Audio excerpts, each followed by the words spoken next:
Hi, I'm Peter Jones, Chartered Surveyor, author and property investor.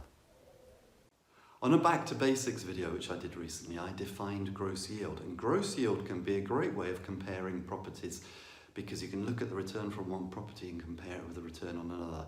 Now, but at its very basic level, gross return doesn't really tell us that much. It's an indicator, it's one of many clues which we may look at when we're deciding whether we want to buy a property or whether we don't want to buy a property. But in itself, gross return actually doesn't really tell us very much. So I tend not to use gross return other than in a very general sense. Maybe if I'm flicking through Rightmove looking for properties, I usually work on the basis that I'm looking for a yield of around about 8%, and that's not a hard and fast rule. It might be 7, it might be more than 8, depending on what the property is. But it's only one indicator as to whether a property is going to be the right property for me. What I think is much more important to me is looking at potentially the net, the personal net, not a sort of a general net, but a net after taking into account my particular costs of owning a property. But even better than that, I use this very simple rule. If I'm buying a property, I generally want to buy a property which I can add value to. And in my world, that means a cheap property because they're good for renting out, and a cheap property which needs a refurb is ideal because I can use the refurb to add value. When I've added the value to the property, I can then refinance it after 6 months. Again, I've done another video about the 6-month rule if you want to check that out. And then refinancing, I can get most or all of my money back out and do the same again, go and buy another property which needs a refurb and keep doing the same thing.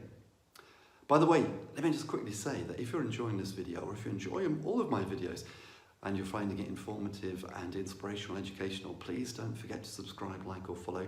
There'll be a button down here somewhere, depending upon which platform you're on, YouTube, Facebook, whatever, where you can subscribe, like or follow, so please do that.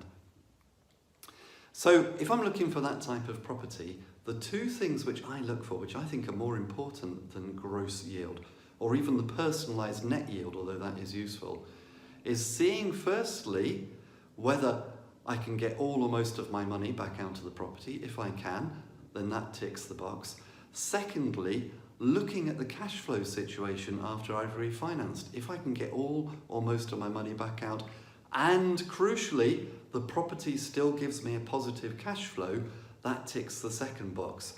That is the basis upon which I would be looking to buy my property. That is why sometimes I will ignore the gross yield, because the gross yield doesn't go into that sort of granularity of detail, and it's not going to tell me whether A, I'm going to get my money back out, or B, whether it's going to cash flow when I do. Although at the right level of gross yield, it's going to give me an indication whether there's a good chance that it will happen. Let's put it that way.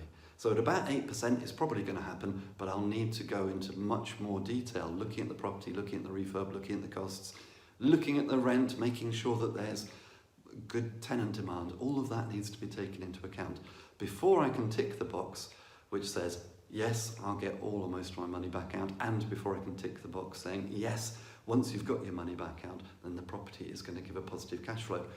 But that's my rule for buying, and that's why sometimes I'll ignore gross yield.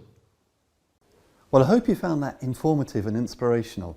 And if you want help in property, please do come over to my website, www.thepropertyteacher.co.uk.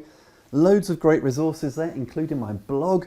There's loads of free videos, loads of great articles. There's free reports to download, including Learning with Peter, where you'll be able to access resources like my video courses, like my ebooks, including my home study course, the Successful Property Investors Strategy Workshop, which I've literally sold thousands of copies of, which takes you through how I started in property, literally with none of my own money, but how I was able to build a portfolio of £2 million worth of property in just 4 years.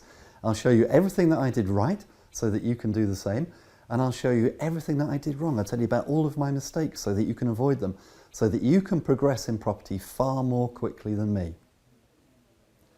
Until next time, here's to successful property investing.